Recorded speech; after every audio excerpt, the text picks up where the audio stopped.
Hello friends, स्वागत है आप सभी का सी बिब्लिकल आर्ट्स क्लास में। दोस्तों, आज के इस वीडियो में बात करेंगे समाज शास्त्र के बारे में, यानी सोशियोलॉजी। आज ये पहला क्लास है, इसीलिए सबसे पहले क्लास में इंट्रोडक्शन से शुरुआत करेंगे।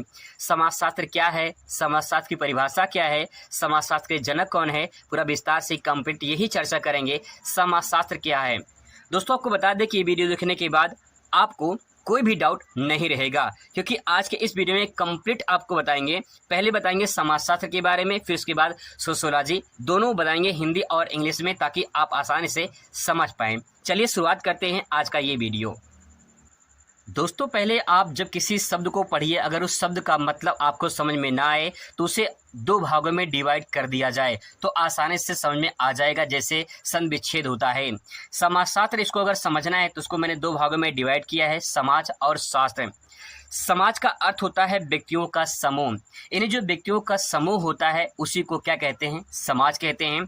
और शास्त्र का तात्पर्य होता है अध्ययन करना या विज्ञान से संबंधित होता है। आगे और डिफाइन करते हैं तो आपको और समझ में आएगा। अभी व्यक्तियों का समूह का तात्पर्य ये होता है जो व्यक्तियों के समूह के बारे में अध्ययन करते हैं उसी को क्या कहते हैं, समाज कहते हैं। अब देखिए, यहाँ पे समाज में जो समाज है वो उसी समाज से सामाजिक बना है, और सामाजिक घटनाओं के बारे में जब अध्ययन करते हैं तो इसी को क्या कहते हैं, समाज कहते हैं। जैसे एग्जाम्पल के तौर पे देखा जाए, आपने समाज का नाम सुना होगा, जैसे आर्य समाज है, ब्रह्म समाज है।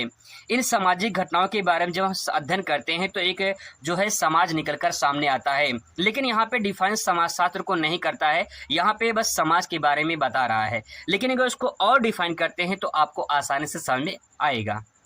दोस्तों, अगर बात करें समाजशास्त्र के अर्थ की तो समाज में जो समाजशास्त्र है, समाजशास्त्र में समाज का अर्थ पहले देखते हैं, फिर इसके बाद शास्त्र का अर्थ देखेंगे। तो पहले समाजशास्त्र में दो शब्द है, मैंने आपको ऊपर ही बता दिया।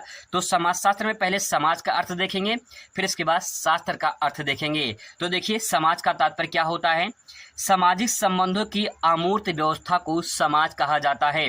बहुत ही मोस्ट इम्पॉर्टेंट पॉइंट दोस्तों मैंने यहाँ पे नोट डाउन किया है कि सामाजिक संबंधों की जो अमूर्त व्यवस्था है उसको क्या कहते हैं, समाज कहते हैं। दोस्तों, अगर इसके मतलब को मैं आपको स्पष्ट से रूप से समझाऊं तो आप यहाँ पे दे सकते हैं, सामाजिक संबंधों में जैसे मान लीजिए दो व्यक्ति हैं, ठीक है, बारीकी से समझ लीजिए, आराम से समझाऊंगा मैं आपको। यहाँ पे देख लीजिए, जैसे दो व्यक्ति हैं। अब इन दो व्यक्तियों में क्या है, कोई संबंध है, कोई रिलेशन है, ठीक है, कोई प्रेम भावना है इनमें। अब यहाँ पे जो प्रेम भावना है ये क्या है, अमूर्त है। अमूर्त का तात्पर्य होता है जो दिखाई ना दे, जो दिखाई ना दे उसे क्या कहते हैं, अमूर्त कहते हैं। जिसकी कोई मूर्त ना हो, जो दिखाई ना दे। तो यहाँ पे ये व्यक्ति तो दिखाई दे रहे हैं, ये दोनों व्यक्ति दिखाई तो दे रहे हैं, लेकिन इनमें जो भावनाएं हैं, जो संबंध है, जो प्रेम भावना है, जो रिलेशनशिप है वो दिखाई नहीं देता है, वो अमूर्त होता है। तो ऐसे सामाजिक संबंधों की जो अमूर्त व्यवस्था होती है उसे समाज कहते हैं। व्यक्तियों का समूह तो होता है दोस्तों, व्यक्तियों का समूह तो होता है, लेकिन उनमें जो संबंध होता है वो जब दिखाई ना दे तो उससे हम क्या कहते हैं, समाज कहते हैं। इसीलिए इसे अमूर्त कहा गया है। आई होप आपको ये पॉइंट समझ में आया होगा। आगे मैं थोड़ा और स्पष्ट कर दूं आपको, जिसको कोई मूर्त ना हो, मतलब जिसकी कोई मूर्त ना हो, जो कोई दिखाई ना दे, उससे क्या कहते हैं, अमूर्त कहते हैं। और ऐसा ही समाज क्या कहलाता है, समाज कहलाता है। ठीक है, यहाँ पे एक चीज और देख सकते हैं, यहाँ पे वास्तविक संबंधों से यहाँ पे बने हुए व्यक्तियों के संगठन को एक समाज कहा जाता है। जैसे आर्य समाज है, ब्रह्म समाज है। यहाँ पे एक बात कहा गया है कि व्यक्तियों को जो संबंध से बने व्यक्तियों को जो संगठन होता है, भाई जो व्यक्ति होते हैं उनके व्यक्तियों का एक संगठन बनता है, गुट बनता है। जो वो गुट बनता है उससे एक समाज के रूप में जाना जाता है, जैसे आर्य समाज है, ब्रह्म समाज है। दोस्तों, जो मैं परिभाषा को बता रहा हूं आपको कहीं भी जल्दी मिलेगा नहीं, इसलिए समझने की कोशिश करिएगा। यहाँ पे देखिए कहा गया है, समाज अमूर्त होता है लेकिन एक समाज मूर्त होता है। दोनों बातें बहुत ही मोस्ट इम्पॉर्टेंट है, अच्छे से समझने की कोशिश करिए। मैंने आपसे कहा कि यहाँ पे जो मैंने आपको परिभाषा बताया, जो सामाजिक संबंधों की व्यवस्था होती है वो कैसी होती है, अमूर्त होती है। और ऐसी व्यवस्था को समाज कहा जाता है जो दिखाई ना दे। तो वही बात यहाँ पे कहा गया है, समाज क्या है, अमूर्त होता है। लेकिन आर्य समाज है, ब्रह्म समाज है, जो इनका संगठन बना हुआ है ये मूर्त होता है, ये दिखाई देता है, क्योंकि इनमें एक उद्देश्य होता है उस संगठन बनाने का, एक उद्देश्य, एक पर्पज होता है, एक लक्ष्य होता है उनका संगठन बनाने का। तो दिखाई दिखाई देता है, ऐसा समूह, ऐसा समाज दिखाई देता है। इसीलिए इसे कहा गया है एक समाज जो होता है मूर्त होता है, लेकिन केवल समाज अमूर्त होता है। एक समाज के रूप में आर्य समाज, ब्रह्म समाज को समझ सकते हैं। आई होप दोस्तों कि ये बात आपको समझ में आया होगा। अब इसकी थोड़ी सी परिभाषा मैं आपको बता दूं। यहाँ पे देखिए, समाज ऐसा संबंध है, समाज ऐसा संबंध है जिनसे कि लोग परस्पर जुड़े रहते हैं। सामाजिक संबंधों को देखा नहीं जा सकता, अर्थात वे अमूर्त होते हैं। वही बात दोस्तों यहाँ पे लिखा गया है परिभाषा में कि समाज जो होता है ऐसा संबंध होता है जिनसे लोग परस्पर जुड़े रहते हैं। आपस में जुड़े तो रहते हैं, लेकिन वो जुड़ना उनको दिखाई, मतलब समाज को दिखाई नहीं देता है। तो ऐसे संबंध को क्या कहते हैं? समाज के नाम से जाना जाता है, क्योंकि समाज कैसा है? अमूर्त होता है। समाजशास्त्र के जनक के रूप में अगस्ट कॉम्टे को आप ध्यान में रखेंगे। ये भी एक नंबर में सवाल पूछ लेता है कि समाजशास्त्र के जनक कौन है, तो अगस्ट कॉम्टे समाजशास्त्र के जनक है। दोस्तों मैंने आपको अभी जो बताया ये हिंदी में बताया है। अब यहाँ पे ये समझते हैं कि जो सोशियोलॉजी शब्द है इसकी उत्पत्ति कहाँ से हुई है, क्योंकि यहाँ से एग्जाम में सवाल बनते हैं। दोस्तों थोड़ा बारीकी से समझने की कोशिश करेंगे तो आपको बहुत स्पष्ट रूप में मैं समझाने की कोशिश करूंगा। हिंदी में समाजशास्त्र कहते हैं, सोशियोलॉजी अंग्रेजी शब्द है। जो यहाँ पे सोशियोलॉजी अंग्रेजी शब्द है, ये अंग्रेजी शब्द कहाँ से आया है तो आपको बता दें। सोशियो जो शब्द है ये लैटिन भाषा का शब्द है, और जो लॉजी शब्द है ये ग्रीक भाषा का शब्द है। आपको मैं थोड़ा सा इसको स्पष्ट करूं। जैसे हम लोग भारत देश में रहते हैं, भारत में जो सबसे ज़्यादा भाषा बोली जाती है वो हिंदी होती है। ऐसे ही यूरोप महाद्वीप में सबसे ज़्यादा जो भाषा बोली जाती है वो लैटिन भाषा है, और लैटिन भाषा ही जो है ये सोशियो जो शब्द है ये लैटिन भाषा से लिया गया है। ऐसे दोस्तों यहाँ पे एक देश है जिसका नाम है ग्रीस। एक देश है जिसका नाम है ग्रीस। इसे यूनान के नाम से भी जाना जाता है। ये यूनान या यूनानी बोलते हैं, मतलब यहाँ वहाँ के जो रहने वाले लोग होते हैं उसे यूनानी बोलते हैं। तो यहाँ पे चाहे ग्रीस कहें या यूनानी कहें, यहाँ पे जो देश है ग्रीस, इसमें जो भाषा बोली जाती है वो ग्रीक भाषा बोली जाती है। तो जो सोशियोलॉजी शब्द है ये दो भाषाओं का शब्द है, एक तो लैटिन, दूसरा ग्रीक। और यही सवाल 2023 में पूछा गया है बोर्ड पेपर में कि सोशियोलॉजी किन दो शब्दों से मिलकर बना है, तो एक लैटिन शब्द, दूसरा ग्रीक शब्द। अब इसको समझते हैं कि यहाँ पे जो लैटिन शब्द है यह है सोशियस, इसका मतलब होता है समाज, और यहाँ पे लोगोज इसका अर्थ होता है शास्त्र या विज्ञान। इन्हीं जो सोशियोलॉजी शब्द है ये दो शब्दों से मिलकर बना है, एक सोशियो, दूसरा लॉजी। और सोशियो का शब्द का मतलब होता है सोशियस यानी समाज, और लोगोज मतलब शास्त्र या विज्ञान।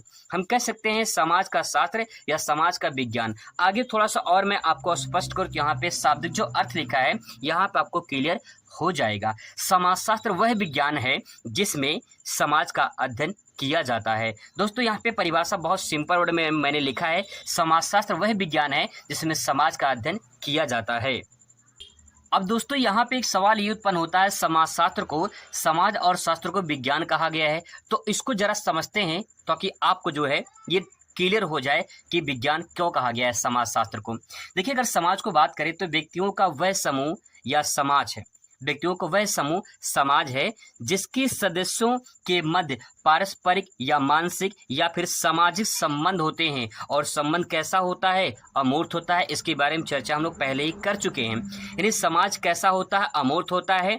अब यहाँ पे विज्ञान की अगर बात किया जाए, किसी भी विषय के व्यवस्थित और क्रमबद्ध ज्ञान को क्या कहते हैं? विज्ञान कहते हैं।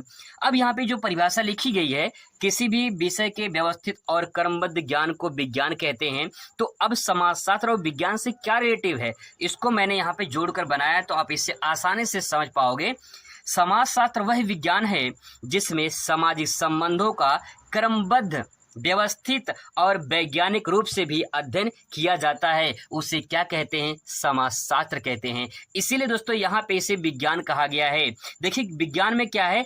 व्यवस्थित है और क्रमबद्ध है। इसीलिए समाजशास्त्र में क्या है? जो सामाजिक संबंध होते हैं वो कैसे होते हैं? क्रमबद्ध होते हैं। कैसे होते हैं? व्यवस्थित होते हैं। और कैसे होते हैं? वैज्ञानिक रूप से उसे अध्ययन जब किया जाता है तब उसे समाजशास्त्र कहा जाता है।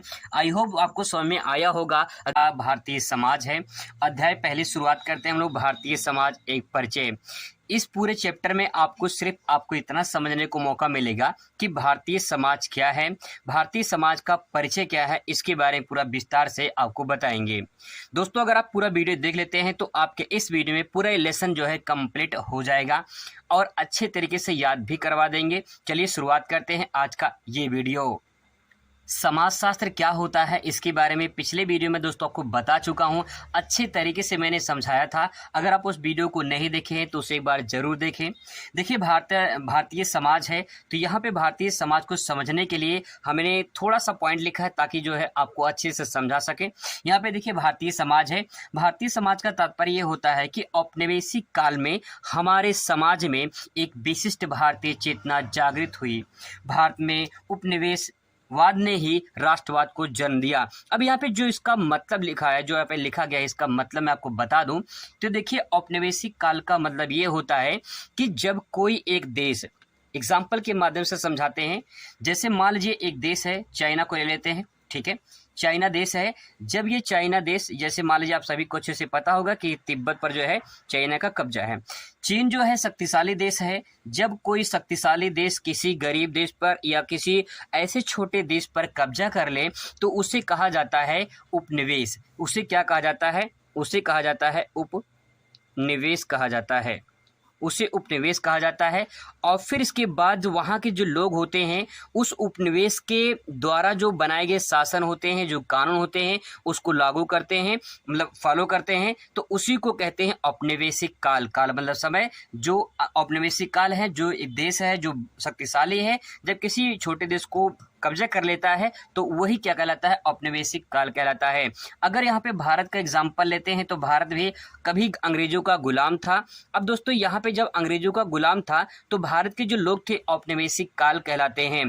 तो उस टाइम पे बात हो रही कि जब भारत अंग्रेजों का गुलाम था तो उस टाइम पे औपनिवेशिक काल में भारत में क्या जो है परिवर्तन हुए थे, क्या समाज था उस टाइम पे, वही इसमें बताया गया है। दोस्तों आई होप कि आपको ये क्लियर हो चुका होगा। वही बात यहाँ पे कहा गया है कि औपनिवेशिक काल यानी जब भारत ब्रिटिश का गुलाम था उस टाइम पे समाज में एक विशिष्ट भारतीय चेतना जागृत हुई। जैसे आपने नाम सुना होगा भारत छोड़ो आंदोलन। ये जो आंदोलन उत्पन्न हुआ था वो कहीं न कहीं भारत में जो भारत के वासी थे उनमें एक ऐसी चेतना उत्पन्न हुई जिससे देश को आज़ाद करा दिया।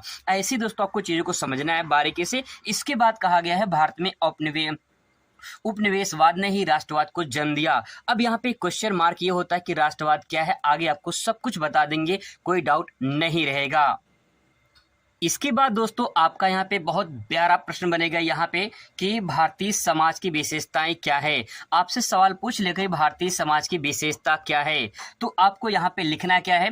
देखिए भारतीय समाज में आपको अनेकता में एकता देखने को मिलेगी। अगर इसको हम समझाएं तो आप ऐसे समझ सकते हैं, भारत में अनेक धर्म हैं, आप सभी अच्छे से जानते हैं, हिंदू मुस्लिम सिख ईसाई जाति भी हैं, ठीक है। तो भारत में अनेक धर्म और जाति के लोग रहते हैं जो एकता का सबसे बड़ा प्रतीक होता है। इतने बड़े देश में भारत के विभिन्न प्रकार के जो है जाति धर्म के लोग रहते हैं और उनको एकता में बांधना एक बहुत बड़ी चुनौती होती है। तो दोस्तों यहाँ पे हम कह सकते हैं अनेकता में एकता भारतीय समाज में देखने को मिलती है। इस तरह से आप जो है सेंटेंस को अगर पढ़ेंगे समझेंगे तो आपको जो है याद करने की जरूरत नहीं पड़ेगी, आसानी से याद हो जाएगा। आगे बढ़ते हैं और थोड़ा सा कुछ पॉइंट है उनको भी देखते हैं। संयुक्त परिवार प्रणाली, भारतीय समाज में अगर देखा जाए तो संयुक्त परिवार प्रणाली देखने को मिलता है। अगर मैं थोड़ा सा आपको और डिफाइन करूं तो आप इसको अच्छे से समझ सकते हैं कुछ इस प्रकार से डायग्राम के माध्यम से। अगर यहाँ पे देखिए परिवार है जो कि यहाँ पे एक जो बड़े हैं यहाँ पे इनको दोनों मुखियों को समझ ले सकते हैं और इनके बच्चे हैं, 4 बच्चे हैं मान लेते हैं, और इनकी फैमिली है। ये पूरी फैमिली एक ही घर में रहती है। तो जब पूरी फैमिली एक ही घर में रहे तो उसे संयुक्त परिवार जो है कहा जाता है। संयुक्त का मतलब कंबाइन होता है, परिवार का मतलब होता है जिस परिवार में या फिर जो है जहाँ पे एक से अधिक या 2-4 सदस्य मिलकर रहते हैं उन्हें परिवार कहा जाता है। प्रणाली मतलब होता है सिस्टम, एक ऐसी परंपरा, एक ऐसी सिस्टम, एक ऐसा तंत्र है जो परिवार को एक साथ जोड़ता होता है। आगे यहाँ पे ले सकते हैं, भारत में प्राचीन काल से संयुक्त परिवार की जो प्रथा वो चली आ रही है, आप सभी अच्छे से जानते हैं। हालांकि आज के डेट में वर्तमान में वो ज्यादातर एकांकी परिवार को लोग अपनाते हैं। अब संयुक्त परिवार देखने को बहुत कम मिलता है, लेकिन प्राचीन काल में अगर देखा जाए तो यहाँ पे संयुक्त परिवार प्रणाली जो है आपको ज्यादा देखने को मिलती है। तो दोस्तों ये डायग्राम भी आप यहाँ पे समझ सकते हैं और इसको पेपर में बना भी सकते हैं। आगे दोस्तों यहाँ पे जो पॉइंट लिखा गया है उसको मैं आपको अच्छे समझा दूंगा, बस आपको यहाँ पे पॉइंट ध्यान में रखना है, क्योंकि पॉइंट सबसे मोस्ट इंपॉर्टेंट होता है। आप सभी को अच्छे से पता है कि जो भारतीय समाज है उसमें जाति व्यवस्था देखने को मिलती है। बिल्कुल आपको जाति व्यवस्था देखने को मिलेगी। पितृसत्तात्मक परिवार मतलब कि पितृसत्तात्मक मतलब होता है कि परिवार में पिता का ही सत्ता होता है और पिता ही परिवार को चलाता है। तो ये भारतीय समाज की एक विशेषता बन जाती है। इसके बाद धर्म की प्रधानता। धर्म की प्रधानता में हम बात कर सकते हैं कि धर्म जैसे किसी का हिंदू है, किसी का जो मतलब धर्म जो है, किसी का मुस्लिम, सिख, ईसाई, अलग जो धर्म है अपने अपने धर्म को सब लोग मानते हैं और उनका प्रचार प्रसार कर सकते हैं। तो ये धर्म की प्रधानता भी अलग अलग भारतीय समाज में देखने को मिलती है। इसके बाद जो है, जो भारतीय हमारा समाज है वो कृषि पे डिपेंड ज़्यादातर होता है, क्योंकि भारत एक कृषि प्रधान देश है। तो भारतीय जो समाज है वो ज़्यादातर कृषि क्षेत्रों से संबंधित होता है। इसीलिए भारतीय समाज में कृषि समाज को भी जोड़ा जाता है, क्योंकि भारतीय जो समाज होती है वो ज़्यादातर गाँव में लोग रहते हैं और गाँव के लोग क्या करते हैं, कृषि करते हैं। तो ऐसे दोस्तों आप पॉइंट को लिखना होगा और आराम से आप चीज़ों को समझ सकते हैं। इसके बाद दोस्तों लिख सकते हैं कर्म एवं पुनर्जन्म में विश्वास। देखिए भारतीय समाज में एक बहुत बड़ी परंपरा है जो प्राचीन काल से चली आ रही है। लोग अपने कर्म में विश्वास करते हैं कि जो हमारे कर्म में लिखा होगा वही हमको मिलेगा। कुछ लोग ऐसा मानते हैं कि पुनर्जन्म में भी विश्वास करते हैं। ऐसे बहुत सारी खबरें आती हैं, बहुत सारे न्यूज़ भी देखने को मिलते हैं कि लोग अपने पुनर्जन्म में विश्वास करते हैं। तो भारतीय समाज की ये भी एक विशेषता, बहुत बड़ी विशेषता बन जाती है। इसके बाद दोस्तों विवाह के रूप में अगर बात की जाए तो देखिए जो विभिन्न प्रकार के धर्म हैं, जातियां हैं, उनमें अलग अलग प्रकार से विवाह के रूप देखने को मिलते हैं। तो भारतीय समाज की एक परंपरा है और कहीं न कहीं भारतीय समाज में एक बहुत बड़ी विशेषता बन जाती है विवाह के रूप को। अगर बात करें जैसे कि विवाह में बहुविवाह भी चलता है, और जो है बहुत सारे ऐसे लोग होते हैं जो कई सारे विवाह करते हैं, बहुत सारे लोग होते हैं जो विवाह नहीं करते हैं। तो ऐसी परंपराएं भारतीय समाज में देखने को मिलती है। इसके बाद दोस्तों यहाँ पे हम लिख सकते हैं सामाजिक और सांस्कृतिक, ये दो पॉइंट। सामाजिक मतलब ये होता है भारतीय समाज में जो विभिन्न प्रकार के जाति के धर्म के लोग रहते हैं उनको कहीं न कहीं समाज से जोड़कर चलना पड़ता है और वही सामाजिक परंपराएं कहलाती हैं। सांस्कृतिक परिवर्तन मतलब ये कह सकते हैं कि विभिन्न प्रकार के जो अलग अलग जाति धर्म होते हैं उनमें उनकी अलग अलग संस्कृति होती है, उसके आधार पे समाज जो है अपने आप को स्थापित करता है। तो ये भी दोस्तों भारतीय समाज की बहुत बड़ी विशेषता बन जाती है। ये कुछ पॉइंट थे, जो पॉइंट ये मैंने बताया है वो प्रश्न आपका बन सकता है, भारतीय समाज की विशेषताएं। इसके बाद दोस्तों यहाँ पे कुछ सवाल ऐसे बनते हैं जैसे कि उपनिवेश क्या होता है, औपनिवेशिक क्या होता है, राष्ट्रवाद क्या होता है। ये आपसे एग्जाम में पूछा जा सकता है। अगर आपसे पेपर में पूछता है कि उपनिवेशवाद से आप क्या समझते हैं तो इसको कैसे लिखेंगे, बहुत स्पष्ट शब्दों में आपको बताने वाले हैं। देखिए उपनिवेशवाद का तात्पर्य क्या होता है। उपनिवेश स्थापित होता है, कैसे होता है, साम्राज्यवाद के कारण। जो उपनिवेशवाद होता है वो साम्राज्यवाद के कारण स्थापित होता है। अब यहाँ पे आपके मन में एक सवाल उत्पन्न होगा कि साम्राज्यवाद क्या होता है। तो यहाँ पे मैं अगर आपको एक लाइन में समझाना चाहूँ तो आप ऐसे समझ सकते हैं, जैसे मान लीजिए ये किसी का जमीन है, ठीक है, इसके बाद जो है ये मान लेते हैं ये एक जो है डिवाइडर है, इसके बाद जो है किसी दूसरे का ज़मीन है। जब ये व्यक्ति मान लेते हैं कोई व्यक्ति है, जब ये व्यक्ति किसी दूसरे का ज़मीन जो है कब्जा कर ले और उससे अपना अपना साम्राज्य बना ले, बिना कोई खरीदे ज़मीन अपने आप को स्थापित कर ले, पूरा यहाँ तक साम्राज्य बना ले, तो इसी को साम्राज्यवाद कहा जाता है। प्राचीन काल में राजा महाराजा ऐसे ही करते थे, लड़ाई लड़के जो है किसी दूसरे का साम्राज्य अपने साम्राज्य में मिला लेते थे, तो उसी को साम्राज्यवाद कहा जाता है। अब इसके बाद दोस्तों साम्राज्यवाद में ऐसे ही जो है बहुत सारे उपनिवेश के निर्माण हुआ। आगे इसको और डिफाइन करते हैं ताकि जो है आपको आसानी से समझ में आ जाए। उपनिवेशवाद में इसको उपनिवेश और वाद के रूप में देखा जा सकता है। जैसे बात करें उपनिवेश, जैसे मान लो आप कहीं पे निवेश करते हैं, कुछ पूंजी लगाते हैं, तो आप जब पूंजी लगाएंगे तो उसमें कहीं कि आपका कुछ हिस्सा बन जाता है, ठीक है। तो जो हिस्सा बनता है इसका मतलब ये धीरे धीरे करते करते वो पूरा अगर कब्जाने की कोशिश कर ले तो उसी को उपनिवेशवाद कहा जाता है। वाद का सिस्टम मतलब ये होता है कि जब किसी शब्द के लास्ट में वाद लग जाए तो समझ लें कि वो परंपराएं चल रही हैं। इसका मतलब ये है कि कहीं न कहीं उपनिवेशवाद जो है ये परंपराएं चल रही हैं। अगर इसको थोड़ा सा डिफाइन करते हैं तो आप ऐसे समझ सकते हैं, जब एक शक्तिशाली देश किसी दूसरे कमजोर देश को कब्जा कर ले और अपने शासन स्थापित कर लेता है तो उसे उपनिवेशवाद कहा जाता है। इसको ऐसे भी समझ सकते हैं जैसे साम्राज्यवाद का तात्पर्य में जो उपनिवेशवाद की उत्पत्ति हुई है उसका सबसे बड़ा कारण साम्राज्यवाद होता है। तो यहाँ पे इसको परिभाषा को दोनों को समझने की कोशिश करेंगे ताकि जो है आपको आसानी से क्लियर हो जाए। जब कोई देश अपना साम्राज्य स्थापित करता है या विस्तारित करता है अर्थात दूसरे क्षेत्र को अपने साम्राज्य में शामिल कर लेता है तो उसे साम्राज्यवाद कहा जाता है। जैसे कि एग्जाम्पल के तौर पे चीन का साम्राज्य जो है देख सकते हैं तिब्बत पर है, यानी चीन का कब्जा है तिब्बत पर, तो उसका चीन का साम्राज्य विस्तार हो चुका है। अगर बात करें तो अगर आपसे पूछ लेता औपनिवेशिक क्या होता है तो यहाँ पे कह सकते हैं उपनिवेश में रहने वाले व्यक्ति, यानी जब कोई व्यक्ति या जब कोई देश किसी छोटे देश को कब्जा कर लेता है तो वहाँ के जो लोग होते हैं वो औपनिवेशिक कहलाते हैं। जिस देश में राजनीतिक, आर्थिक, सामाजिक और सांस्कृतिक बदलाव आते हैं तो जो औपनिवेशिक होते हैं, जैसे भारत की बात किया जाए, भारत जब ब्रिटिश सरकार का गुलाम था, यानी ब्रिटिश का जब गुलाम था तो उस टाइम पे क्या हो रहा था कि जो भारत के लोग थे वो राजनीतिक रूप से, आर्थिक रूप से, सामाजिक रूप से और सांस्कृतिक रूप से कहीं न कहीं ब्रिटिश के काम कर रहे थे, तो उसमें बदलाव देखने को आते हैं। मतलब दोस्तों आपको सिंपल वर्ड में अगर मैं एक लाइन में कह दूं तो औपनिवेशिक में जब भारत में ब्रिटिश सरकार था तो उस टाइम पे राजनीतिक, आर्थिक और सामाजिक सांस्कृतिक रूप से कई सारे बदलाव हुए थे। यहाँ पे दोस्तों बहुत ही मोस्ट इंपॉर्टेंट क्वेश्चन बन सकता है कि राष्ट्रवाद क्या होता है। राष्ट्रवाद को समझाने से पहले मैं आपको यहाँ पे राष्ट्र के बारे में थोड़ा सा बता दूं, इसके बाद आपको आसानी से चीजें समझ में आ जाएंगी। अगर राष्ट्रवाद की बात किया जाए तो सबसे पहले आपको समझना होगा कि राष्ट्र क्या होता है। यहाँ पे समझने की कोशिश करते हैं। राष्ट्र, जब व्यक्ति अपने राष्ट्र के प्रति समर्पित हो तो उसे क्या कहते हैं? राष्ट्र कहते हैं। जब कोई व्यक्ति अपने राष्ट्र के प्रति, अपने देश के प्रति अपने आप को समर्पित कर दे। यहाँ पे देखिए, राष्ट्र के प्रति निष्ठा, उसकी प्रगति और उसके प्रति सभी नियम आदर्शों को बनाए रखने के सिद्धांत है राष्ट्र। इसको अगर आप समझ गए होंगे तो यहाँ पे जो है राष्ट्रवाद जो है इसको आसानी से समझ पाएंगे कि अपने राष्ट्र के प्रति सोच और प्रेम की भावना का विकास करना ही राष्ट्रवाद कहलाता है। आप जिस देश के रहने वाले हैं उस देश की अगर गुणगान करते हैं, उस देश के बारे में सोचते हैं, यानी अगर भारत में रहते हैं तो भारत के बारे में सोचे, भारत के विकास के बारे में सोचे। अगर आप ऐसा सोचते हैं तो कहें कि आपके अंदर राष्ट्र की भावना है, आपके अंदर जो है राष्ट्रवाद है।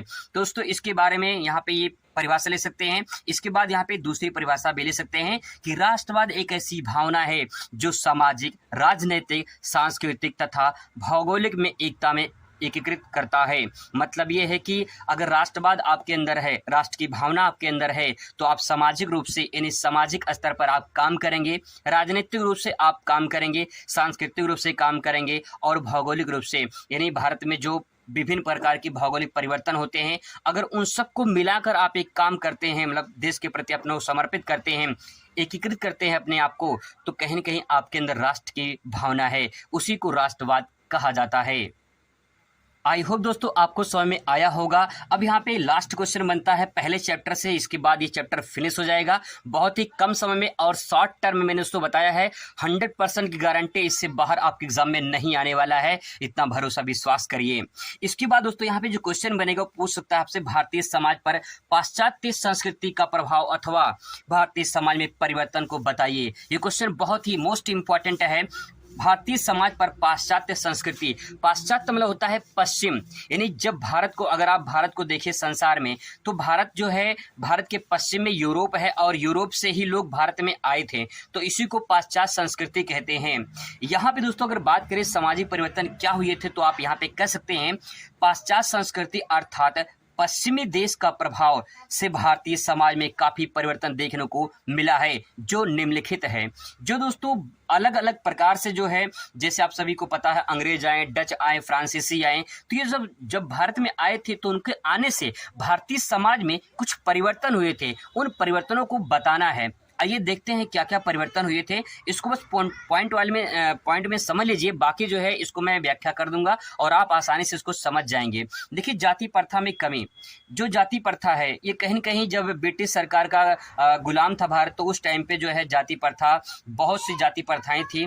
अलग अलग जाति के लोग थे, उच्च जाति निम्न जाति का शोषण कर रहे थे, जिसके कारण जो है एक बहुत बड़ी कुप्रथा जो है सामने आई थी जाति प्रथा को लेकर। तो कहीं न कहीं इसमें जो है कमी देखने को मिलती है। इसके बाद दोस्तों धर्म के प्रभाव में कमी आती है। बहुत ऐसे लोग थे जो अपने धर्म में मतलब कि कहते थे कि हम इस धर्म के हैं, हम उस धर्म के हैं, और धर्म को आपस में लड़ते थे लोग। जैसे हिंदू मुस्लिम को अंग्रेज जब लड़ाते थे, तो उस टाइम पे जो है कहीं न कहीं अपने धर्म की भावना थी, तो उसमें कहीं न कहीं जो है एक कमी आई, जिसके कारण जो है ये सामने आया कि सभी समाज के जो विभिन्न करके धर्म हैं भारत में, वो सभी एक जैसे हैं। इसके बाद दोस्तों देखने को मिलता है रीति रिवाजों में परिवर्तन। जो विभिन्न प्रकार की रीति रिवाजें हैं, पुरानी परंपराएं हैं, प्राचीन जो है कुछ ऐसी चीजें हैं जिसको लेकर अभी भी समाज में परिवर्तन देखने को नहीं मिलता है। तो ऐसी रीति रिवाजों में जो है उस टाइम पे भी परिवर्तन कुछ हुए थे। इसके बाद दोस्तों सबसे बड़ी मोस्ट इंपॉर्टेंट पॉइंट यहाँ पे बनता है कि स्त्रियों की स्थिति में परिवर्तन। स्त्रियों को शिक्षा ग्रहण करने की जो है कोई अनुमति नहीं थी, लेकिन जो है ब्रिटिश सरकार में स्त्रियों की शिक्षा को बहुत आगे बढ़ाया गया, तो कहीं की स्थिति में परिवर्तन आया, उनके बदलाव आया, कुछ ना कुछ और बहुत ज्यादा समाज में परिवर्तन हुए। इसके बाद दोस्तों लिख सकते हैं विवाह स्वरूप में परिवर्तन। जो प्राचीन में देखा जाए तो भारत में बहुत सारी ऐसी परंपराएं थी, जिसके कारण जो है जो विवाह होता था वो अलग तरीके से होता था, लेकिन आज की डेट में आपको विवाह में कुछ अलग दिखाई देता होगा। ऐसी पॉइंट बस आपको समझना है, आगे 2-3 लाइन आपको लिख देनी है। इसके बाद दोस्तों शिक्षा पर प्रभाव। आप सभी को अच्छे से पता होगा, जब ब्रिटिश सरकार आई थी तो उस टाइम पे शिक्षा का प्रसार बहुत ज्यादा हो गया था। इसके बाद जो है कहीं न कहीं शिक्षा के माध्यम से भारत में एक नई क्रांति आई। इसके बाद यहाँ पे आर्थिक परिवर्तन, राजनीतिक परिवर्तन, सामाजिक परिवर्तन, ये तीनों मैं आपको अगर एक लाइन में कह दूं तो देखिए, आप सभी अच्छे जानते हैं जब ब्रिटिश सरकार भारत में थी, मतलब ब्रिटिश जब यहाँ पे भारत में थे, तो यहाँ पे जो है उनका उद्देश्य था जो है व्यापार करना। तो व्यापार करते थे, उससे कहीं के उनको पैसा कमाना था। तो आर्थिक का मतलब ये होता है जब किसी काम में पूंजी मिले, पैसा मिले, आय मिले, तो उसे कहेंगे आर्थिक क्रिया। ठीक है, अब उसमें कहीं कि भारत में भी कुछ ब्रिटिश आए थे, यहाँ पे अपना कंपनी लगाए थे, तो उससे कहीं न कहीं आर्थिक परिवर्तन हुए थे। राजनीति में बदलाव बहुत सारे हुए थे, कहीं न कहीं देखने को मिला था, और सामाजिक परिवर्तन भी देखने को मिलता है। सभ्यता अगर बात करें, सभ्यता में तो देखिए आप सभी को अच्छे से पता, जिससे आपने सिंधु घाटी सभ्यता का नाम सुना होगा, तो ऐसी सभ्यताएं भी, उनमें भी परिवर्तन देखने को मिलते हैं, कुछ बदलाव देखने को मिलते हैं। तो दोस्तों ये 10 पॉइंट थे जिसे आप आसानी से समझ सकते हैं और इसे लिख सकते हैं। यहाँ से जो क्वेश्चन बन सकते हैं वो क्वेश्चन मैंने यहाँ पे नोट डाउन कर लिया है। जैसे कि आपको बता दें, क्वेश्चन पूछ सकता है भारतीय समाज की मौलिक विशेषताओं की विवेचना कीजिए। क्वेश्चन पूछ सकता है उपनिवेशवाद क्या है, औपनिवेशिक काल क्या है, साम्राज्यवाद से क्या तात्पर्य है, राष्ट्र से क्या आशय है, राष्ट्रवाद से आप क्या समझते हैं, भारतीय समाज में परिवर्तनों को विवेचना कीजिए। पूछ सकता है कि पाश्चात्य संस्कृति ने भारतीय जाति प्रथा को कैसे प्रभावित किया। तो दोस्तों इस टाइप से क्वेश्चन यहाँ पे पूछे जा सकते हैं, जो मैंने आपको कवर कर। दूसरा अध्याय है भारतीय समाज की जनसांख्यिकी संरचना। मोस्ट इम्पॉर्टेंट है, अति लघुत्तरीय जो लघुत्तरीय प्रश्न पूछे जाते हैं, पहले उनको कवर करने वाले हैं। पहला प्रश्न यहाँ पे है दोस्तों, माल्थस की जनसंख्या वृद्धि सिद्धांत से आप क्या समझते हैं। इस बात को समझने की कोशिश करिए, यहाँ पे क्या लिखा गया है। पहला पॉइंट ये है कि माल्थस एक अर्थशास्त्री हैं और जनसंख्या वृद्धि सिद्धांत, यहाँ पे इन्होंने कुछ सिद्धांत दिए हैं। वो सिद्धांत क्या है, वो प्रिंसिपल्स क्या है, वो थ्योरीज क्या हैं, उसी को समझना है। तो माल्थस के अनुसार सिद्धांत क्या कहता है जनसंख्या वृद्धि के बारे में। इन्होंने कहा है कि जनसंख्या जो होती है दुगुनी रफ्तार से बढ़ती है, यानी बढ़ रही है। अर्थात ये कह सकते हैं कि दुगुनी रफ्तार का मतलब जैसे कि 1, 2, 4, 8, 16, 32, यानी 2 दूनाई 4, 4 दूनाई 8, 8 दूनाई 16, 16 दूनी 32, 32 दूनाई 64, ऐसे बढ़ रहा है ये। यानी यहाँ पे आप देखोगे आंकड़ा, तो ये दुगुनी रफ्तार से बढ़ रहा है। जनसंख्या कैसी बढ़ रही है, दुगुनी रफ्तार से बढ़ रही है। वहीं दोस्तों अगर खाद्यान्न की बात करें तो खाद्यान्न समान गति से बढ़ रहा है। अर्थात इस बात को ऐसे भी ले सकते हो, 1, 2, 3, 4, 5, 6, 7, 8 ऐसे नॉर्मल, यानी इसको हम अंकगणितीय रफ्तार से कह सकते हैं और इसको कहते हैं ज्यामितीय रफ्तार से बढ़ रही है। इसका मतलब दोस्तों ये है, बहुत सिंपल वर्ड में अगर मैं एक लाइन में इसको समझा दूं, ये आपका क्वेश्चन जो है 1 नंबर में पूछा जाएगा कि माल्थस जनसंख्या वृद्धि सिद्धांत क्या दिया है। तो इन्होंने कहा है जनसंख्या बहुत तेजी तेज़ी से बढ़ रहा है, एक ग्राफ बहुत तेज़ी से ऊपर उठ रहा है। लेकिन अगर खाद्यान्न की बात करें, खाद्यान्न जो है वो बहुत जो है नॉर्मल वे में चल रहा है, वो जो है उतनी गति से नहीं बढ़ रहा है जितनी जनसंख्या बढ़नी चाहिए।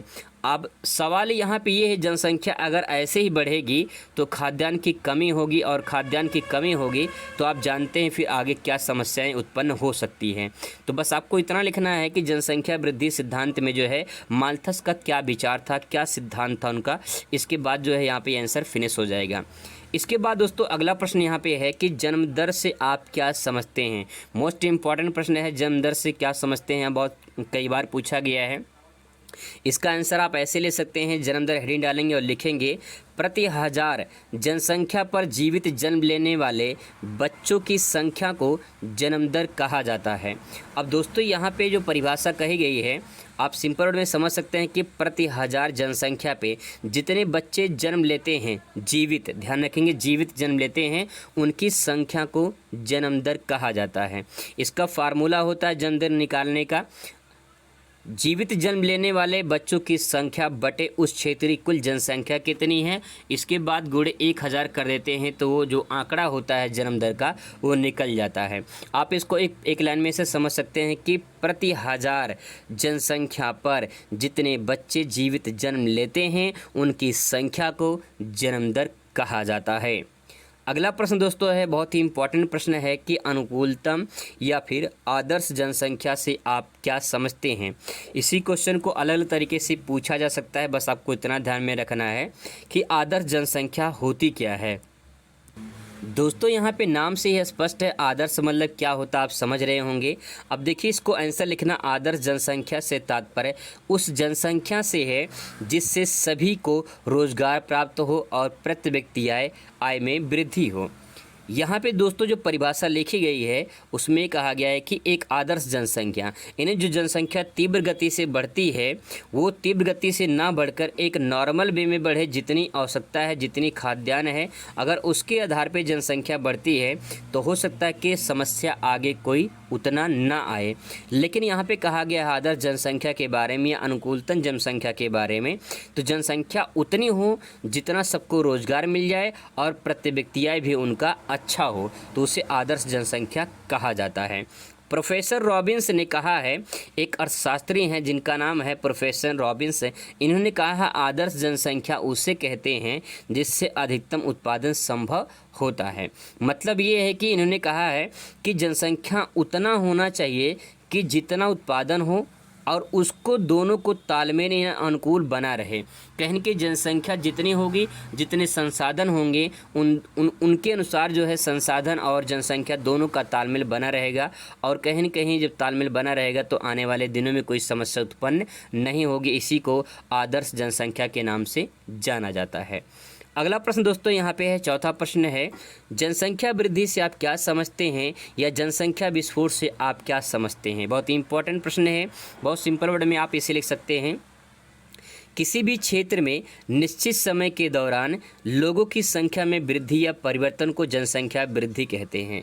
इस बात को आप एग्जाम्पल से समझ लीजिए, जैसे आपका कोई गांव है, आपका कोई क्षेत्र है, कोई नगर है, कोई प्रदेश है, कोई भी क्षेत्र मान लेते हैं, एक क्षेत्र है, उस क्षेत्र में मान लेते हैं कि 5000 लोग रहते हैं। 5 साल बाद उसको उस गांव का सर्वे होता है तो वहाँ पे देखा जाता है कि वहाँ 50,000 लोग हो जाते हैं। तो 5000 से 5 साल में जो 50,000 जनसंख्या हो रही है, यानी बढ़ रही है, इसी बढ़ना को क्या कहते हैं, जनसंख्या वृद्धि कहते हैं। कहीं की जनसंख्या में परिवर्तन हुआ है तो इस परिवर्तन को ही जनसंख्या वृद्धि कहते हैं। यहाँ पे एक निश्चित क्षेत्र है और एक निश्चित समय है, इस समय के दौरान जनसंख्या यहाँ बढ़ी हुई है तो इस जनसंख्या बढ़ी हुई को जनसंख्या वृद्धि के नाम से जाना जाता है। और इसी को जनसंख्या अगर तेज़ी से बढ़ जाए तो इसे जनसंख्या विस्फोट भी कहा जाता है। दोस्तों यहाँ पे लास्ट प्रश्न है, 5 प्रश्न यहाँ पे कवर करेंगे हम लोग। लास्ट प्रश्न है 5वां, स्त्री पुरुष अनुपात से आप क्या समझते हैं अथवा लिंगानुपात क्या है। बहुत ही सिंपल वर्ड में इसे आप ले सकते हैं कि प्रति 1000 पुरुषों के पीछे महिलाओं की जो संख्या होती है उसी को लिंगानुपात कहा जाता है। जब आप एग्ज़ाम हॉल में बैठे रहना तो वहाँ पर ये देखना कि आपके कमरे में कितने जो है गर्ल्स हैं और कितने वहाँ पर बॉयज़ हैं, इन दोनों का जो अनुपात होगा उसी को लिंगानुपात कहा जाता है। है। यहाँ पे वही परिभाषा लिखा गया कि प्रति 1000 पुरुषों के पीछे जो महिलाओं की संख्या होती है उसी संख्या को लिंगानुपात कहा जाता है। तो हमारा तीसरा है, और यहाँ पे सामाजिक संस्थाएं, ये चैप्टर का नाम है निरंतरता और परिवर्तन। आइए शुरुआत करते हैं कुछ इंपॉर्टेंट क्वेश्चन जो इस चैप्टर से पूछे जा सकते हैं। पूरा बेहतरीन तरीके से आपको समझाने की कोशिश करेंगे। चलिए शुरुआत करते हैं। पहला क्वेश्चन है जो कई बार पूछा गया एग्जाम में, जाति को परिभाषित कीजिए। बहुत ही सिंपल वर्ड में आप आसानी से समझने वाले हैं, बस रट्टा नहीं मारना है, केवल चीज़ों को समझना है कि जाति आखिर होती क्या है। आइए समझने की कोशिश करते हैं जाति को। तो जाति देखिए जन्म पर आधारित होती है। बहुत ही सिंपल वर्ड में एक लाइन में अगर आप परिभाषा समझना चाहते हैं तो जो जाति होती है वो जन्म पर आधारित होती है। जो कोई भी बच्चा जिस जाति में जन्म ले लेता है उसकी जाति उसके नाम के साथ लग जाती है। मतलब ये सिंपल वर्ड में कहा जाए, कोई भी बच्चा चाहे जिस जाति में जन्म ले लेता है उसकी जो जाति जिसमें वो जन्म लेता है, जिस जाति में लेता है उसी जाति की जो है नाम उसके साथ जुड़ जाती है। तो सिंपल सा वर्ड है यहाँ पे दोस्तों कि जाति जो है वो जन्म पर आधारित होती है। यहाँ से एक क्वेश्चन इसमें से बहुविकल्पी भी पूछ सकता है कि जाति किस पे आधारित होती है। तो जाति जन्म पर आधारित होती है। अब जाति जो शब्द है ये आया कहाँ से है, इसको थोड़ा समझने की कोशिश करते हैं। जाति जो शब्द है हमारे पास ये हिंदी शब्द है, ये आया है इंग्लिश शब्द के कास्ट से, जो अंग्रेजी शब्द के कास्ट से आया है। सवाल है कि ये कास्ट शब्द आया कहाँ से, तो ये कास्ट शब्द आया है पुर्तगाली शब्द के कास्टा से, जिसका अर्थ होता है नस्ल, प्रजाति या भेद। ये सवाल यहाँ पे दोस्तों ये पूछा जा सकता है आपसे कि जाति किस भाषा का शब्द है, तो आपका जवाब होगा जाति एक पुर्तगाली भाषा का शब्द है। क्योंकि जो है जाति पहले कास्टा जो है प्रयोग किया गया पुर्तगाल में, और फिर इसके बाद कास्टा से बना कास्ट, और फिर कास्ट से बना जाति। ये परंपरा देखिए कैसे आई है हमारे सामने जाति शब्द हिंदी में। तो यहाँ पे पहले कास्ट, पहले कास्टा, फिर इसके बाद कास्ट, फिर इसके बाद जाति शब्द आई है। जाति का तात्पर्य होता है नस्ल, प्रजाति या भेद। एक लाइन में बस आप यहाँ पे और समझ सकते हैं कि जाति जो है वो जन्म पर आधारित होती है तथा रक्त संबंधी भी होता है। क्योंकि जिस जाति में या फिर जिस परिवार में कोई बच्चा जन्म लेता है उस माँ बाप के जो रक्त संबंधी होते हैं, कहीं के रिलेशन जुड़ जाता है। एक बेटा, एक बेटी, एक भाई, एक बहन, पिता, माता, सब कुछ जो है कहीं के रक्त संबंधी बनता चला जाता है। तो जाति जन्म पर आधारित होती है और रक्त संबंधी होता है। आई होप दोस्तों आपको क्लियर हो चुका होगा। इसके बाद यहाँ पे एक परिभाषा भी देंगे मजूमदार के अनुसार। मजूमदार ने कहा है कि जाति एक बंद वर्ग है। जाति एक बंद वर्ग का मतलब क्या है, बंद तो समझ में आ रहा है ना। बंद का मतलब ये होता है कि भैया चारों तरफ से बंद हो, तो जाति भी तो बंद है। अगर आपकी जो जाति है, जैसे मान लीजिए किसी की जाति ए है, तो उस जाति के अनुसार ही काम करेगा, वो ए जाति के अनुसार काम करेगा। कोई अगर मान लेते हैं बी जाति का है तो बी जाति के अनुसार काम करेगा। यानी जो जाति है वो कहीं न कहीं एक बंद वर्ग की तरह रहता है, क्योंकि उसी जाति के अनुसार ही वो काम करने के लिए लोग समाज उसको प्रेरित करती है। समाज के जो जाति होती है समाज में, उसी के अनुसार उसको कार्य मिलता है, उसी के अनुसार वो अपने समाज में स्थापित अपने आप को कर पाता है। तो जाति क्या है, एक बंद वर्ग है, यही मजूमदार समझाना चाह रहे हैं। चलिए आपको समझ में आ चुका होगा, आई होप। अब बात करते हैं अगला प्रश्न, जाति की विशेषताएं क्या हैं। बहुत ही सिंपल वर्ड में अगर मैं आपको बताऊं, विशेषता का मतलब क्या होता है। जैसे कोई व्यक्ति है, ठीक है, जैसे मान लो कोई व्यक्ति है, एक मान लेते हैं कोई व्यक्ति है और एक व्यक्ति मान लेते हैं यहाँ पे है, ठीक है, एक व्यक्ति यहाँ पे है। अब इस दोनों व्यक्ति को अगर आप अंतर ढूंढेंगे तो आपको अंतर देखने को क्या मिलेगा, ये व्यक्ति और इस व्यक्ति में क्या विशेषता है। कहीं कहीं इसके शरीर में देखा जाए तो कुछ परिवर्तन है। जो परिवर्तन दिख रहा है, जो अंतर दिख रहा है, जो उसमें कुछ विशेष बात दिख रही है, वही उसकी विशेषता हो जाएगी। सवाल यहाँ पे है कि जाति की क्या विशेषता होती है। तो जाति क्या विशेषता है, जाति जन्म पर आधारित होती है, ये पहली विशेषता हो गई। जाति जो होती है वो जन्म पर आधारित होती है, इसकी पहली विशेषता हो जाएगी। दूसरी है पेशों की निश्चितता। बहुत सारे ऐसे पेशे होते हैं, पेशा का मतलब होता है रोजगार। जो उनके रोजगार होते हैं, जो उनके काम होते हैं, उस काम के अनुसार भी लोग जो है, समाज जो है, कहीं न कहीं उसको जाति से संबोधित करती है। बहुत सारे ऐसे लोग हैं जो जिनका जो पेशा होता है, जो काम होता है, उस काम को जब करते हैं तो लोग यही सोचते हैं, समाज यही सोचती है कि इस जाति का है इसलिए काम कर रहा है। तो दोस्तों ये समाज में अगर बात फिट बैठती है तो यहाँ पे जो पेशे की निश्चितता ये है कि बहुत सारे ऐसे पेशे होते हैं, बहुत सारे काम होते हैं जो जाति के अनुसार करते हैं, लेकिन आज की डेट में देखा जाए हर जाति के लोग कहीं ना कहीं हर काम कर रहे हैं। कोई इसमें कोई जो है कोई शर्म की बात नहीं, सब लोग कहीं जो उच्च जाति के लोग हैं वो भी काम कर रहे हैं, जो निम्न जाति के लोग हैं वो भी काम कर रहे हैं। तो मिला जुला के सब कोई एक दूसरे का काम कर रहा है। तो यहाँ पे पैसे की जो निश्चितता है तो बात यहाँ पे लागू होती है, क्योंकि यहाँ पे हमें जो है इसी विशेषता को बताना है। लेकिन आज की डेट में फिट नहीं बैठता, लेकिन फिर भी जो विशेषता है उसकी विशेषता है। आगे देखते हैं ऊंच नीच की भावना। बहुत सिंपल वर्ड में देखा जाए कि एक उच्च वर्ग होता है, एक निम्न वर्ग होता है। तो ऊंच नीच की जो भावना आपको देखने को मिलती है वो कहेंगे जाति के आधार पर ही देखने को मिलती है। समाज में आप देखते होंगे, आपको अच्छे से पता होगा। तो ये तीसरी विशेषता हो जाएगी। इसके बाद चौथी विशेषता क्या है? अंतर्विवाही समूह। अंतर्विवाही समूह का मतलब यही, जैसे मान लो कोई ए वर्ग का है, कोई ए जाति का है, कोई ए दूसरा ए जाति का है और कोई बी जाति का है। तो जो ए वाला जाति है वो बी में नहीं करना चाहेगा, वो अपनी ही जाति में शादी करना चाहेगा। तो जाति जो है अंतर्विवाही होता है, मतलब लोग अपनी ही जाति धर्म में लोग शादी करना चाहते हैं। तो इसकी जो अगली विशेषता हो जाएगी चौथी, वो अंतर्विवाही समूह हो जाएगा। अब पांचवा दोस्तों है अनिवार्य सदस्यता। अनिवार्य सदस्यता का मतलब यही है कि जो आप जिस जाति में जन्म लिए हैं वो उसकी अनिवार्य सदस्य आप बन जाते हैं। बाद में भले आप अपना परिवर्तन कर लो, बात की बात है, लेकिन यहाँ पे विशेषता यही परिभाषित करता है कि आप जिस जाति में जन्म लेते हैं उस जाति की सदस्य आप बन जाते हैं, तो उसकी अनिवार्य सदस्य बन जाती है। तो ये जाति की विशेषताएं प्रकार से आप जो समझ सकते हैं। रट्टा नहीं मारना, केवल चीज़ों को समझना कि जाति की विशेषताएं क्या हो सकती हैं, आप आसानी से समझ सकते हैं। क्वेश्चन नंबर तो अगला देखते हैं, जनजाति को परिभाषित कीजिए। ये सवाल अगर आप एग्जाम में देखते हैं तो इसको कैसे लिखेंगे? बहुत ही सिंपल वर्ड में जनजाति को हेडिंग डालेंगे और लिखेंगे जनजाति का अर्थ किसी भी भूभाग पर निवास करते हैं। जैसे कोई भी भूभाग है, मान लो वहाँ पे जो लोग निवास करते हैं उनके जो रहन सहन होते हैं, उनकी जो संस्कृति होती है वो थोड़ा अलग होती है अन्य समाज से। तो जनजाति का तात्पर्य होता है कि जनजाति किसी भी भूभाग पर निवास करते हैं तथा विकास की दृष्टि से काफ़ी पिछड़े होते हैं। उनके जो रीति रिवाज होते हैं वो अलग होते हैं, उनकी संस्कृति अलग होती है, तो उसे क्या कहते हैं? जनजाति के नाम से जाना जाता है। ज़्यादातर देखने को आपको जो है पहाड़ी पठारी बेल्ट में ये सब देखने को मिलते हैं, जो थोड़ा सा जंगली क्षेत्र के मतलब कि जो जंगल वाले क्षेत्र हैं उस वाले क्षेत्र में ज़्यादातर देखने को मिलते हैं। हालांकि अब तो समाज में बहुत सारे लोग जो है जनजाति देखने को मिलते हैं। तो यहाँ पे जनजाति बस इतना समझ जाइए कि जनजाति का मतलब ये होता है कि ये लोग जो है किसी न किसी जो रूप से विकास में पिछड़े होते हैं, इनके रीति रिवाज, इनकी संस्कृति अलग पहचान होती है इनकी, तो उसे जनजाति के नाम से जाना जाता है।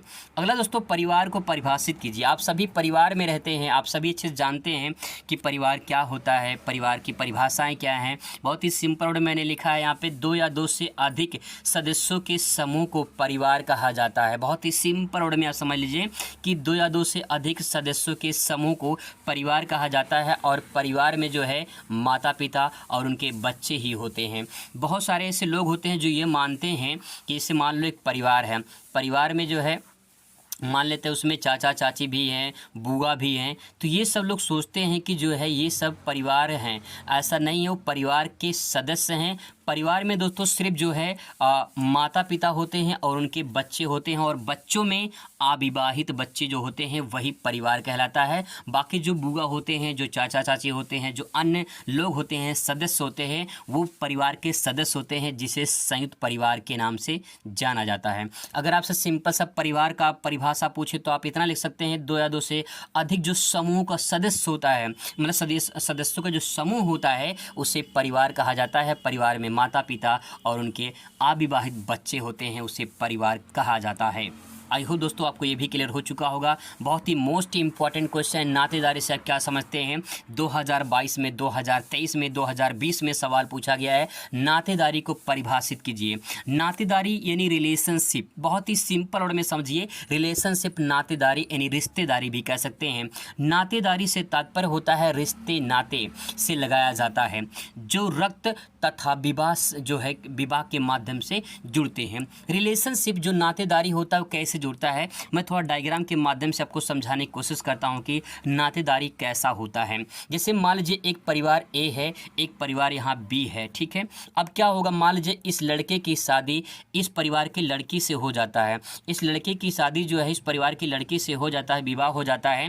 तो अब कहीं न कहीं क्या होगा, इनमें इनके परिवार के साथ, इनके परिवार के साथ नातेदारी जुड़ेगी कि नहीं जुड़ेगी? बिल्कुल जुड़ेगी, रिलेशनशिप जुड़ जाएगा।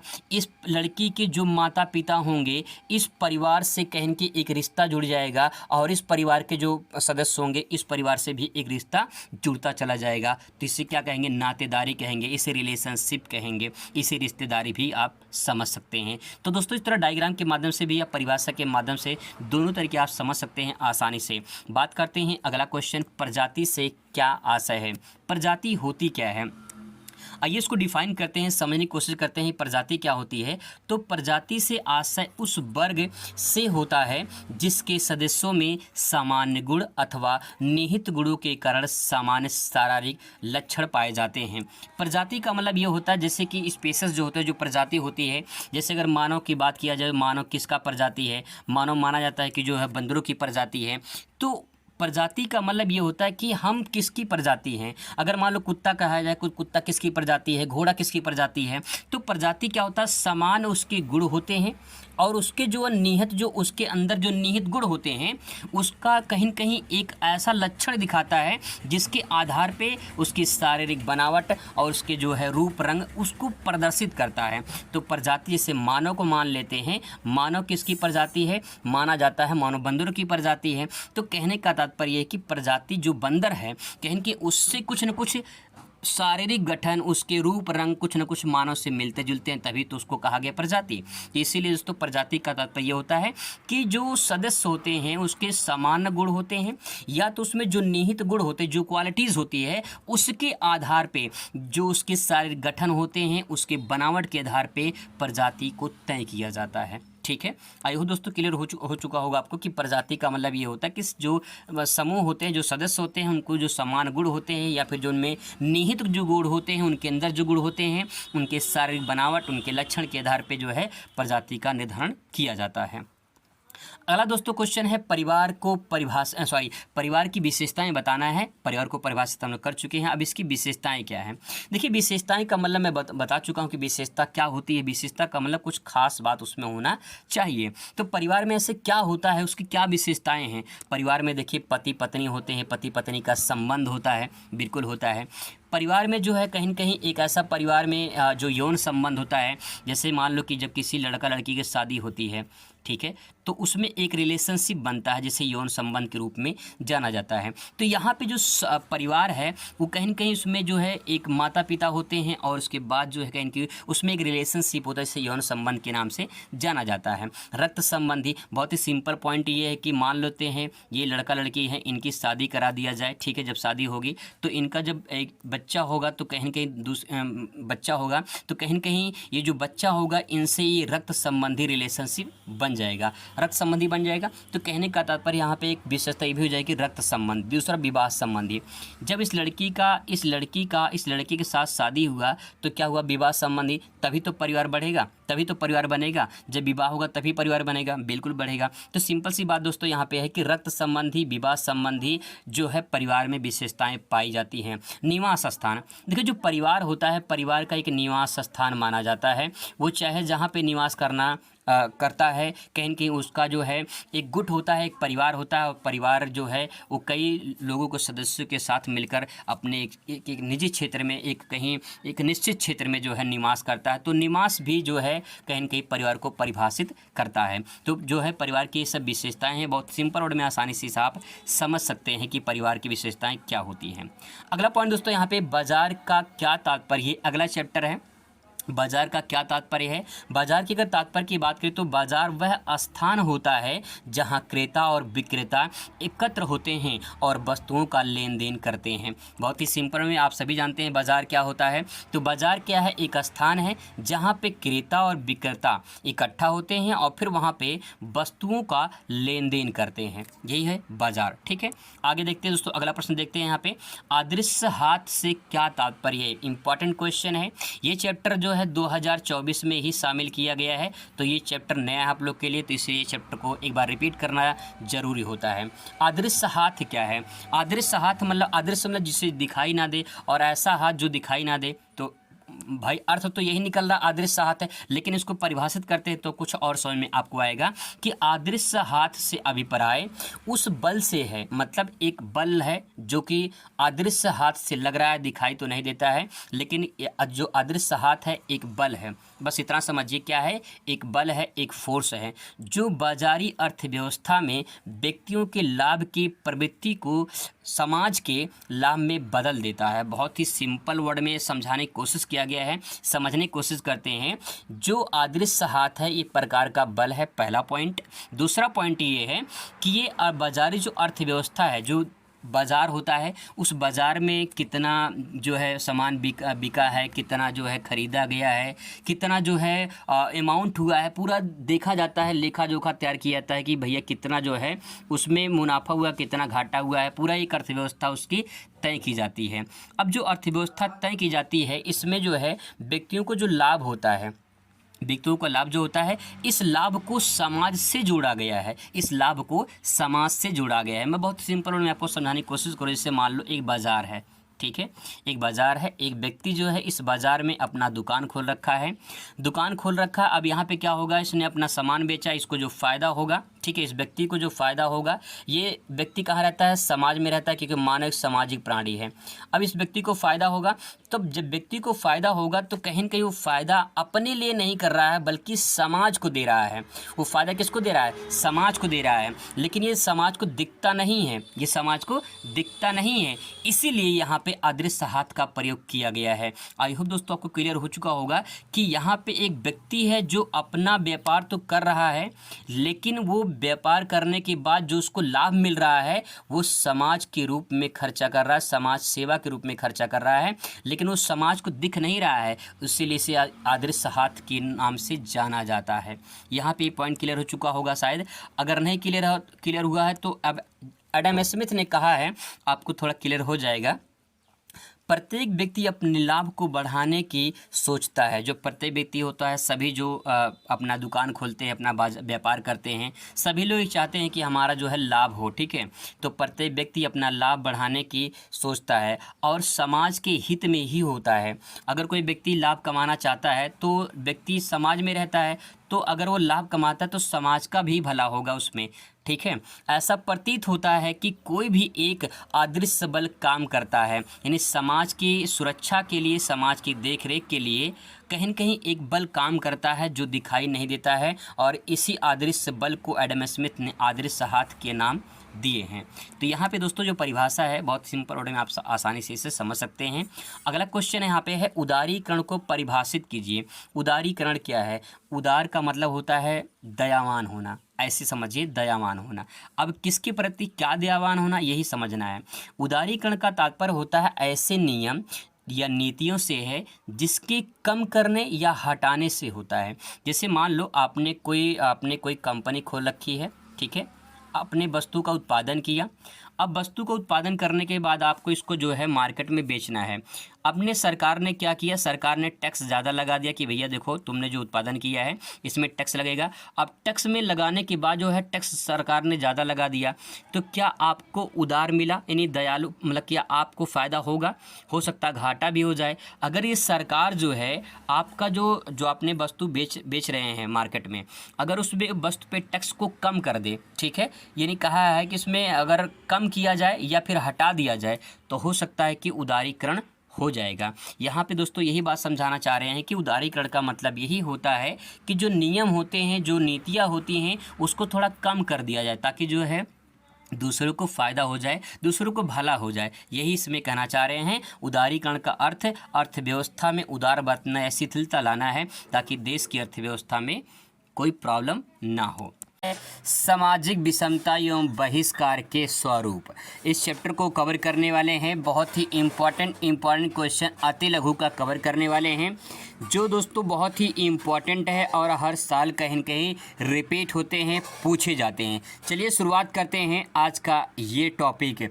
सबसे पहला प्रश्न दोस्तों यहाँ पे सामाजिक बहिष्कार से क्या आशय है, अथवा इसी सवाल को कई तरीके से घुमा के पूछ सकता है कि सामाजिक अपवर्जन से क्या समझते हैं। अब इसका आंसर कैसे लिखेंगे? आंसर बताने से पहले आपको दोस्तों 100% की गारंटी बता रहा हूँ कि अगर आप थोड़ा सा वॉच कर लेते हैं तो आपको याद भी करवा देंगे, इस बात की गारंटी लेते हैं। चलिए शुरुआत करते हैं और समझते हैं। यहाँ पे देखिए आंसर बहुत ही सिंपल वर्ड में मैंने लिखा है और ये सवाल जो है आपसे पूछा जाएगा 1 नंबर में या 2 नंबर में आपसे पूछा जाएगा। यहाँ पे लिखा है सामाजिक अपवर्जन या बहिष्कार क्या होता है, तो इसका आंसर कैसे ले सकते हैं? सामाजिक बहिष्कार से आशय उन सामाजिक तौर तरीकों से होता है जिनके माध्यम से समाज के किसी व्यक्ति या समूह को समाज से घुलने मिलने से रोकता है।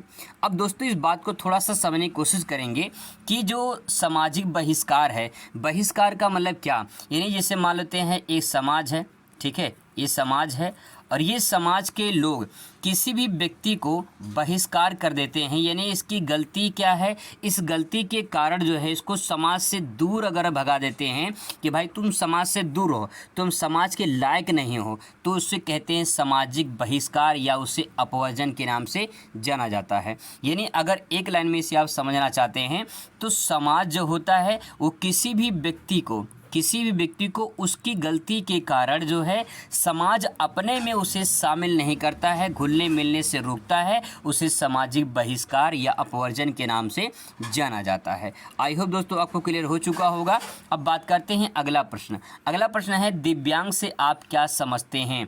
दिव्यांग या विकलांग भी आपसे सवाल पूछ सकता है कि विकलांग या दिव्यांग क्या होता है, अब उसको परिभाषित कीजिए। तो दिव्यांग या विकलांग ऐसे व्यक्ति जो किसी कारणवश शारीरिक रूप से अपंग या विकलांग होते हैं, उन्हें दिव्यांग कहा जाता है।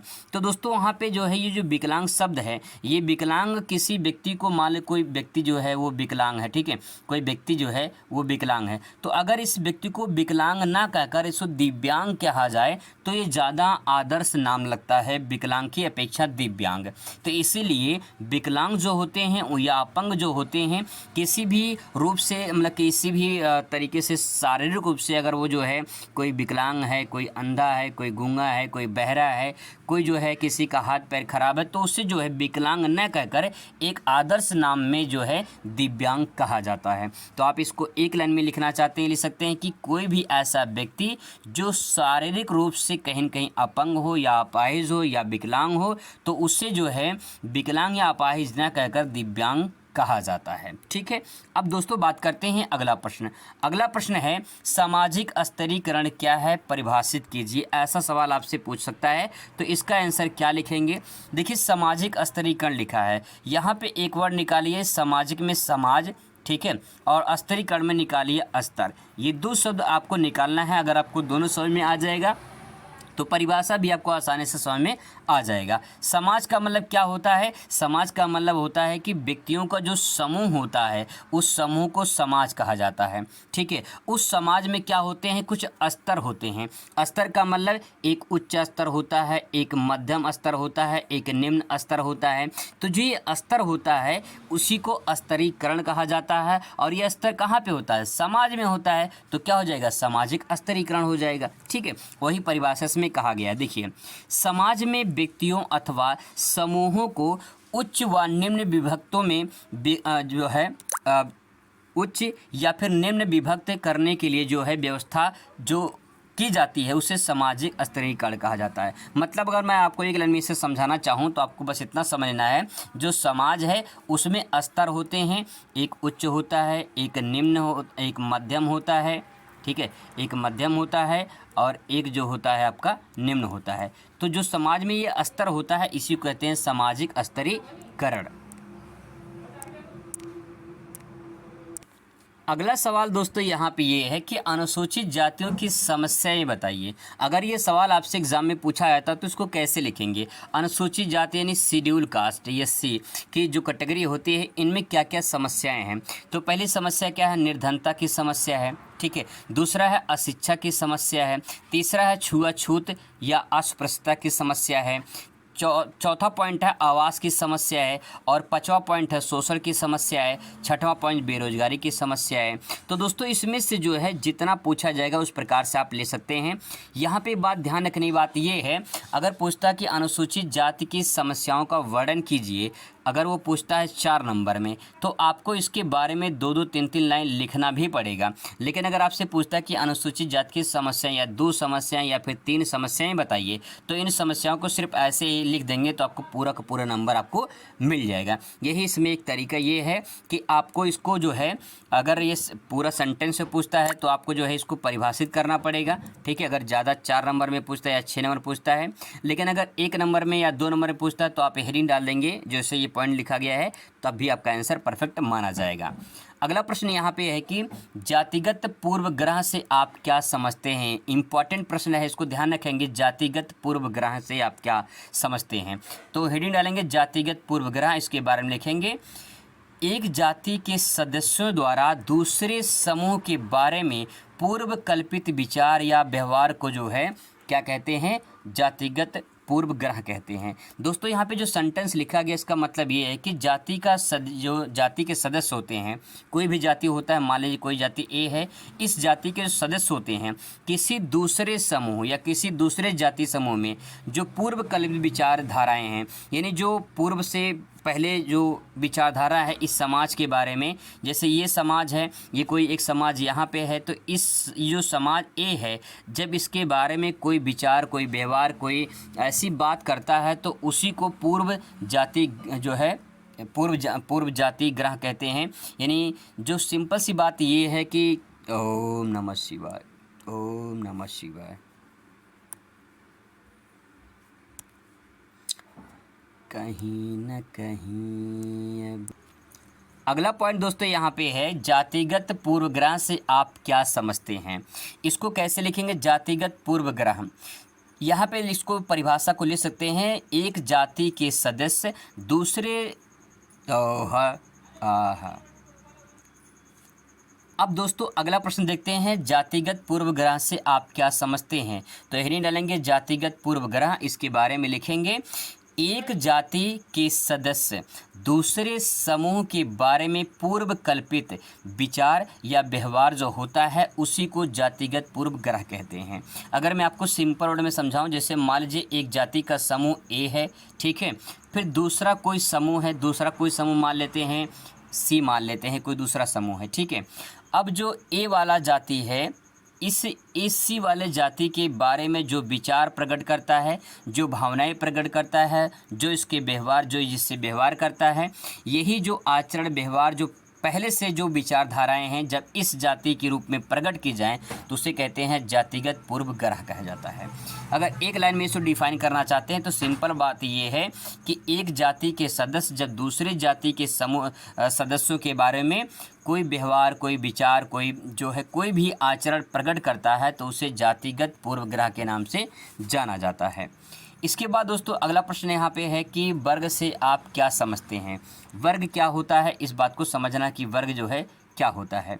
अगर वर्ग की बात करें तो वर्ग एक सामाजिक स्थिति द्वारा निर्धारित होता है। वर्ग अर्जित किया जाता है जिसमें खुलापन होता है। मतलब ये दोस्तों आपको बता दूं कि एक जाति होता है और एक वर्ग होता है, ठीक है। एक जाति होता है, एक वर्ग होता है। भारत में जातिवाद होता है और अगर हम कुछ देशों में देखें तो वहाँ पे वर्ग चलता है, जैसे कि उच्च वर्ग चलता है, मध्यम वर्ग चलता है और इसके बाद जो है निम्न वर्ग चलता है, ठीक है, ऐसे चलता है। तो जाति जो है वो जन्म पर आधारित होती है, लेकिन जो वर्ग होता है ये वर्ग अर्जित किया जाता है, प्रदत्त किया जाता है, ठीक है। यानी समाज में जो है उच्च वर्ग किसको मिलेगा? ये प्रदत्त किया जाता है, प्रदान किया जाता है। मध्यम वर्ग किसमें किसको मिलेगा, निम्न वर्ग किसको मिलेगा, उनकी जो कार्य क्षमता होती है उसके आधार पर जो है ये सब बांटा जाता है। तो जाति जो होता है वो वर्ग पर आधारित होता है, जाति जो होता है वो जन्म पर आधारित होता है, और वर्ग जो होता है ये अर्जित किया जाता है। वही यहाँ पे कहा गया, वर्ग सामाजिक स्थिति है जो जिसे निर्धारित होता है, वर्ग अर्जित किया जाता है यानी प्राप्त किया जाता है, जिससे जो है खुलापन होता है। खुलापन मतलब कि इसमें जाति जो होता है एक बंद वर्ग है, जैसे जो जाति जिसकी है, जैसे मान लो कोई ए जाति का है तो उसी ए जाति की कैटेगरी में ही रहेगा। लेकिन अगर कोई वर्ग में रहता है तो वर्ग खुलापन होता है, वर्ग जो है किसी भी कैटेगरी में किसी भी रह सकता है, चाहे उच्च वर्ग में रहना चाहता है, उच्च वर्ग में, मध्यम वर्ग में, निम्न वर्ग में, चाहे जिसमें रहना चाहता है तो वर्ग वाले रह सकते हैं। यही इसमें अंतर होता है जाति और वर्ग में। 100% आपको मैं याद करवाने की पूरी गारंटी लेता हूँ। समाजशास्त्र कैसे पढ़ते हैं, कैसे याद होता है, लिखने का तरीका क्या होता है, बोर्ड पेपर में कॉपी कैसे लिखते हैं, 100 में 100 नंबर कैसे आपको मिलेगा, पूरा सब कुछ बताया जाएगा। फिलहाल आपको इस वीडियो में मोस्ट इम्पॉर्टेंट क्वेश्चन कवर करवाने वाला हूँ। दोस्तों आपका जो समाजशास्त्र का पेपर होने वाला है 2024 में बोर्ड परीक्षा में, उसमें कुछ इंपॉर्टेंट क्वेश्चन जो बार बार रिपीट होते हैं उन्हीं क्वेश्चनों को मैंने कवर किया है। तो चलिए शुरुआत करते हैं और समझने की कोशिश करते हैं कि समाजशास्त्र पढ़ते कैसे हैं। एक बात बस इतना समझ लीजिए, समाजशास्त्र में समाज की बातें होती हैं और समाज में घटित जो घटनाएं होती हैं उन्हीं के बारे में अध्ययन करना होता है, जो वैज्ञानिक पद्धति से होता है, कुछ सामाजिक दृष्टि से होता है। आइए समझने की कोशिश करते हैं कि कैसे हम इस प्रश्न को तैयार कर सकते हैं, जो काफ़ी बार जो है एग्जाम में पूछे गए हैं और बहुत ही मोस्ट इंपॉर्टेंट क्वेश्चन मैंने सेलेक्ट किया है। चलिए शुरुआत करते हैं आज का एक बेहतरीन वीडियो। दोस्तों यहाँ पे क्वेश्चन आपके सामने है, क्वेश्चन देख सकते हैं, जनसांख्यिकी संबंधी सिद्धांतों एवं संकल्पनाओं का वर्णन कीजिए। इसी क्वेश्चन को अथवा करके पूछ सकता है, माल्थस के जनसंख्या सिद्धांत की विवेचना कीजिए। तो अगर आपसे ऐसा सवाल पूछता है, चाहे जनसांख्यिकी संबंधी सिद्धांत जो हैं, संकल्पनाएं हैं, वो आपसे पूछ ले, चाहे किसी का नाम देकर माल्थस के जनसंख्या सिद्धांत का पूछ लेता है, ये इंपॉर्टेंट है, इसीलिए मैंने माल्थस का यहाँ पे लिखा है। अब इसको लिखने का तरीका क्या है, यहाँ पे आप दे सकते हैं, माल्थस के जनसंख्या सिद्धांत आप हेडिंग डालेंगे और इनके बारे में थोड़ा सा लिखेंगे। कैसे लिखेंगे, रॉबर्ट थॉमस जो है, यहाँ पे थॉमस लिखा हुआ है, थॉमस का नाम है, इनका नाम है थॉमस रॉबर्ट माल्थस ने 1798 ईस्वी में, कब 1798 ईस्वी में जनसंख्या सिद्धांत पर एक लेख लिखा था। अब उस लेख का नाम क्या है, वही लेख बहुविकल्पीय में पूछ सकता है कि माल्थस ने कौन सा लेख लिखा था, जनसंख्या सिद्धांत संबंधित कौन सा लेख लिखा था। लेख का नाम है an essay on the principle of population. इन्होंने जो है ये लेख लिखा था, इसी का प्रतिपादन किया था, कब 1798 में। 1798 में जो है इस सिद्धांत का प्रतिपादन किया था। एन एसे समझने की कोशिश करेंगे, लिखा है an essay on the principle, principle को ऑन दे भैया, ऑन दे, ठीक है, लिखा है ऑन द प्रिंसिपल आप पापू नाम, कोई पप्पू का नाम का कोई लड़का है पप्पू, तो आप कह रहे हो कि ऑन द एसे, ठीक है, and the essay on the principle को ऑन द ऑफ पॉपुलेशन, ठीक है। तो इस प्रकार से याद करेंगे, an essay on the principle of population. ये जो है इन्होंने लेख लिखा था और इसी का प्रतिपादन किया था। इसी लेख में माल्थस ने जनसंख्या संबंधी सिद्धांत के बारे में बताया है। अब ये बुक का नाम हो गया, कब प्रकाशित हुआ था ये भी हो गया। बहुविकल्पीय में ये सवाल अलग से पूछ सकता है, तो यहाँ पे एक क्वेश्चन तो बहुविकल्पीय के लिए कवर हो गया। अब इसको थोड़ा सा समझने की कोशिश करते हैं। अब देखिए, इस सिद्धांत में माल्थस ने जनसंख्या को ज्यामितीय अनुपात में बढ़ने तथा खाद्यान्न सामग्री को अंकगणितीय अनुपात में बढ़ने की बात कही है। इस बात को समझने की कोशिश करते हैं कि ज्यामितीय अनुपात में बढ़ने का मतलब क्या है और जो है अंकगणितीय अनुपात में बढ़ने का मतलब क्या है। ज्यामितीय का मतलब ये है, जैसे मान लो 2 है, फिर इसके बाद 4 है, फिर इसके बाद 4 दूनी 8 है, 8 दूनी 16 है, 16 दूनी 32 है, 32 दूनी 64 है। तो अगर इस प्रकार से जो है आंकड़े बढ़ रहे हैं तो इसी को ज्यामितीय आंकड़ा या ज्यामितीय विधि कहा जाएगा। इसके बाद कहा गया अंकगणितीय अनुपात। अंकगणितीय का मतलब होता है 1 2 3 4 5 6 7, इस प्रकार से अगर अंक बढ़ता है तो इसे कहेंगे अंकगणितीय। यानी दोस्तों यहाँ पे जो जनसंख्या बढ़ रही है वो जनसंख्या कैसे बढ़ रही है, जनसंख्या बढ़ रही है ज्यामितीय आकार में, ज्यामितीय रफ्तार से, और जो खाद्यान्न बढ़ रहा है ये क्या है, ये खाद्यान्न बढ़ रहा है। ये जो खाद्यान्न बढ़ रहा है ये बढ़ रहा है अंकगणितीय से, ठीक है। तो यहाँ पे वही बातें कहा गया है, जो खाद्यान्न है वो अंकगणितीय अनुपात में बढ़ रहा है और जनसंख्या जो है वो ज्यामितीय अनुपात में बढ़ रहा है। इस बात को थोड़ा सा आप जो है डायग्राम के माध्यम से समझ सकते हैं, जो यहाँ पे डायग्राम के माध्यम से समझाने की कोशिश की गई है। अब देखिए यहाँ पे जो है आप जनसंख्या ले सकते हैं, जनसंख्या ज्यामितीय में वृद्धि हो रही है। यहाँ पे समय ले सकते हैं ज्यामितीय में, तो यहाँ पे 2, 4, 8, 16, 32, 64 ऐसे लिखेंगे और यहाँ पे समय 1, 2, 3, 4, 5 ऐसे लिखेंगे। अब देखिए यहाँ पे ये जो ग्राफ देख रहे हो आप, ये ग्राफ कितनी तेजी गति से बढ़ रहा है इस प्रकार से। ये क्या है, जनसंख्या वक्र है, जो ये दर्शा रहा है कितनी तेजी से जो है जनसंख्या बढ़ रही है। वहीं आप खाद्यान्न की देख लीजिए, खाद्यान्न में ये कहना चाह रहा है यहाँ पे, खाद्यान्न में 1, 2, 3, 4, 5, यहाँ भी 1, 2, 3, 4, 5 ऐसे लिख लेंगे। जो खाद्यान्न बढ़ता है वो नॉर्मल रफ्तार से बढ़ता है, नॉर्मल गति से बढ़ता है, अंकगणितीय रफ्तार से बढ़ता है। लेकिन यहाँ पे ज्यामितीय देखा जाए तो बहुत तेजी गति से जनसंख्या बढ़ रही है।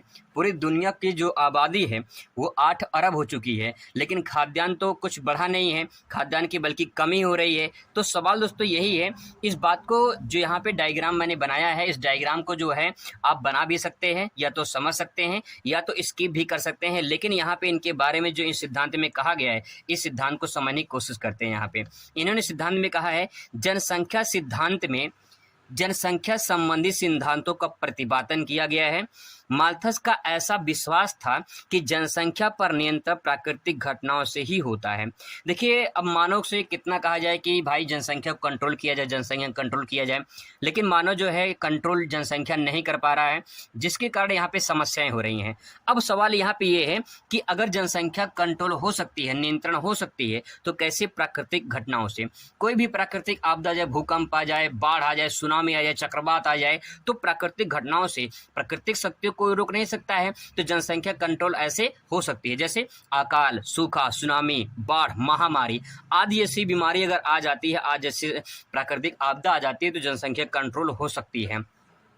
यह कहा गया है इसमें, ये खाद्य आपूर्ति तथा जनसंख्या वृद्धि के संतुलन स्थापित करने का प्राकृतिक तरीका है। भाई सिंपल सी बात ये है, अगर सरकार करे कि हम दो हमारे दो, जनसंख्या कंट्रोल या जनसंख्या नियंत्रण करने की बात कही जा रही है, लेकिन जनसंख्या नियंत्रण नहीं हो रहा है, तो कभी प्राकृतिक आपदा जब आती है तो प्राकृतिक आपदा के द्वारा जनसंख्या नियंत्रण हो सकती है। आगे ले सकते हैं, इसमें माल्थस का मानना था कि जनसंख्या में वृद्धि ज्यामितीय गति से होती है, जबकि खाद्यान्न में वृद्धि अंकगणितीय गति से होती है। यदि जनसंख्या नियंत्रण नहीं होगा तो प्रत्येक 25 वर्ष में जनसंख्या दुगनी होने की प्रवृत्ति रखती है। अगर नहीं किया गया तो जनसंख्या जो है प्रत्येक 25 वर्ष में दुगनी होने की प्रवृत्ति रखती है। अगर जनसंख्या नियंत्रण नहीं किया गया तो ये भी कहा गया है इसमें कि प्रत्येक 25 वर्ष में जनसंख्या क्या हो जाएगी, जनसंख्या दुगनी होने की जो है अपने आप में क्षमता रखती है। जनसंख्या क्या हो सकती है, जनसंख्या दुगनी हो सकती है 25 वर्षों में जनसंख्या अगर कंट्रोल नहीं किया गया। तो आप इस प्रकार से इस क्वेश्चन को ऐसे समझ सकते हैं। यहाँ पे माल्थस के अनुसार इन्होंने दो बातें कहा है, इसमें ले सकते हैं कि जनसंख्या में वृद्धि ज्यामितीय गति से, जैसे कि 2, 4, 8, 16, 32, 64 ऐसे बढ़ती है, जबकि जो है जो खाद्यान्न होता है वो 1, 2, 3, 4 इस प्रकार से बढ़ती है। तो आप इस क्वेश्चन को इस प्रकार से भी समझ सकते हैं। तो यहाँ पे देखिए अध्याय 3 है और यहाँ पे चैप्टर का नाम पहले था भारतीय लोकतंत्र की कहानियाँ। इस चैप्टर को बदल के जो है एक नया चैप्टर इसका नाम हो गया है संविधान एवं सामाजिक परिवर्तन। चैप्टर बस बदला है, बाकी टॉपिक वही है, चैप्टर के नाम जो है परिवर्तन किए गए हैं, सारा टॉपिक आपको वही मिल जाएगा। तो पहले कुछ इंपॉर्टेंट पॉइंट है यहाँ पे, इसको कवर करते हैं। यहाँ पे देखिए सबसे पहले पॉइंट ये है 26 नवंबर 1949 को 1949 कैसे इटाली के 49, तो 26 नवंबर 1949 को भारतीय संविधान को स्वीकार किया गया था। ठीक है, तो यहाँ पे आप इस बात को लिख सकते हैं कि 26 नवंबर 1949 को भारतीय संविधान बनकर तैयार हुआ था, ये भी बात आप यहाँ पे लिख सकते हैं। अगला पॉइंट यहाँ पे लिख सकते हैं, ये बहुविकल्पीय में पूछ सकता है और आपके अति लघु में पूछा जा सकता है, इसको ध्यान में रखेंगे। संविधान के 73वें संशोधन में 20 लाख से अधिक जनसंख्या वाले प्रत्येक राज्यों में त्रिस्तरीय पंचायती राज प्रणाली लागू की थी। ये क्वेश्चन पूछा गया है, बहुत ही मोस्ट इंपॉर्टेंट है। आपसे पूछ लेगा किस संशोधन में, किस संविधान के किस संशोधन में त्रिस्तरीय पंचायती राज व्यवस्था लागू की गई थी, तो 73वें संविधान संशोधन में पंचायती राज व्यवस्था लागू की थी। मोस्ट इंपॉर्टेंट, तो पिछली बार पूछा गया था 2023 में ही, इंपॉर्टेंट है, इसको ध्यान में रखेंगे। अगला पॉइंट है यहाँ पे संविधान के किस अनुच्छेद में पहली बार पंचायती राज के संवैधानिक परिस्थिति का प्रदान किया गया है। तो संविधान की किस अनुच्छेद में पहली बार पंचायती राज, सवाल वही है, बस घुमा दिया है। प्रश्न का उत्तर बस थोड़ा सा यहाँ पे आपको समझना है कि क्या पूछना चाह रहा है। तो आंसर क्या हुआ, 73वें संविधान संशोधन में। सवाल दोस्तों यहाँ पे सेंटेंस में लिखा है, इसको यहाँ प्रश्न के रूप में पूछ सकता है कि संविधान किस अनुच्छेद में पहली बार पंचायती राज संवैधानिक परिस्थिति प्रदान की गई थी। आंसर क्या हुआ, 73वें संविधान संशोधन में। अगला प्रश्न है, भारत में पंचायती राज व्यवस्था कौन सी व्यवस्था लागू की गई। तो आंसर होगा त्रिस्तरीय व्यवस्था। ये भी बहुत इंपॉर्टेंट है। त्रिस्तरीय व्यवस्था, जैसे आपने नाम सुना होगा जिला पंचायत का, ग्राम पंचायत का, क्षेत्र पंचायत का। जिला पंचायत में जिला पंचायत सदस्य लड़ते हैं, ग्राम पंचायत में ग्राम प्रधान और क्षेत्र पंचायत में बीडीसी लड़ते हैं। तो ये त्रिस्तरीय व्यवस्था है, इसको आपको ध्यान में रखना है।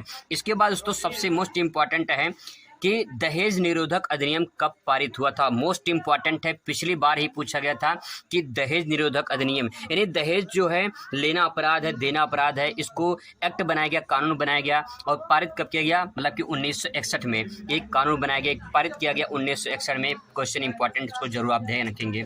इसके बाद दोस्तों अगला सवाल यहाँ पे है कि राज्य की पुनर्गठन आयोग की स्थापना कब की गई थी। तो राज्य की पुनर्गठन की स्थापना 1956 में की गई थी, इसको भी आप ध्यान में रखेंगे। सवाल अगला है कि लोकतंत्र जनता के द्वारा और जनता के लिए सरकार, ये किसने कहा था। तो अब्राहम लिंकन ने कहा था, अमेरिका के राष्ट्रपति थे। जनता के द्वारा जनता के लिए सरकार, ये किसने कहा था, अब्राहम लिंकन ने कहा था। इसके बाद अगला सवाल है, पंचायती राज व्यवस्था की स्थापना किस सन में हुई थी। तो पंचायती राज की व्यवस्था की स्थापना कब हुई थी, 1993 में हुई थी। ठीक है, आगे बढ़े। लोकतंत्र से क्या समझते हैं, ये सवाल आपसे पूछा जाएगा, तो इसकी परिभाषा कैसे लिखेंगे। लोकतंत्र, लोक मतलब जनता, तंत्र मतलब जनता, तंत्र मतलब सरकार, यानी तंत्र मतलब सिस्टम या सरकार। किसकी सरकार, जनता की सरकार। तो क्या लिखेंगे, लोकतंत्र किसी देश की ऐसी शासन प्रणाली होती है जिसमें जनता अपने मताधिकार का प्रयोग करके सरकार का चुनाव करती है। इसमें सभी व्यक्ति को समान अधिकार होता है। जनता द्वारा चुना गया सरकार लोकतंत्र कहलाता है। एक लाइन में अगर समझना चाहते हैं तो बस आप इतना समझिए कि जनता के द्वारा चुना गया सरकार लोकतंत्र कहलाता है। इस बात को आप ऐसे भी समझ सकते हैं। अब्राहम लिंकन दोस्तों यहीं पे कहा है कि लोकतंत्र जनता के द्वारा चुना गया सरकार क्या कहलाता है, लोकतंत्र कहलाता है। अगर आप इसको परिभाषा को ऐड कर देते हैं तो आपको पूरा नंबर मिल जाएगा। इसके बाद दोस्तों बात करते हैं ग्राम पंचायत के 3 कार्यों का उल्लेख कीजिए। ग्राम पंचायत के जो होते हैं उसके 3 कार्य कौन कौन से होते हैं। जैसे देखिए, गाँव के जो प्रधान होते हैं, गाँव के द्वारा जो काम कराए जाते हैं वो क्या करते हैं, उनका काम क्या होता है। तो ग्राम पंचायत का जो प्रमुख कार्य होता है, गाँव की स्वच्छता, चक्रोट, खरंजा, सड़कों की मरम्मत, सड़क मतलब कि जो वहाँ पे जो सड़क होते हैं नॉर्मल जो खरंजा सड़क होते हैं वही टाइप का, बिजली के काम करना आदि का जो है व्यवस्था वो करवाते हैं। जन्म और मृत्यु का जो प्रमाण देना होता है वो जो है वो ग्राम पंचायत देते हैं। इसके बाद गांव के लोगों का जो है छोटे छोटे जो रोजगार देना, इससे मनरेगा का नाम, नरेगा का नाम आपने सुना होगा। ठीक है, उद्योग धंधे को बढ़ावा देना ये जो है ग्राम पंचायत के द्वारा किया जाता है। इसके बाद है मेले, चारागाहों, शमशान घाट, कब्रिस्तान और कब्रिस्तान की व्यवस्था जो है देखभाल करना, इन सब की व्यवस्था करना जो है ग्राम पंचायत का जो है काम होता है। इन सबको करना पड़ता है। ठीक है, जैसे स्थानीय जो मेले लगते हैं, छोटे छोटे जो मेले लगते हैं वो ग्राम पंचायत के जो है अधीन होते हैं, उसके द्वारा काम किए जाते हैं। इसके बाद तो सवाल है जनतांत्रिक राजनीति से आप क्या समझते हैं। तो जनतांत्रिक राजनीति यानी लोकतांत्रिक राजनीति ही इसमें जो है इसका आंसर हो जाएगा। तो आपने जो लोकतंत्र का जो आंसर लिखा है वही आंसर जो है जनतांत्रिक होगा। जन मतलब लोक, तांत्रिक मतलब जो जनता के द्वारा चुना गया सरकार होता है उसी को जो है लोकतंत्र या फिर जनतंत्र, सरकार या राजनीति कहते हैं। इसके बाद दोस्तों बहुत ही मोस्ट इंपॉर्टेंट क्वेश्चन है, दबाव समूह क्या अर्थ है अथवा दबाव समूह की अवधारणा क्या है। ये काफ़ी इंपॉर्टेंट है, इसको हम अगली वीडियो में कवर करेंगे। मिलते हैं नेक्स्ट वीडियो में। Thanks for watching.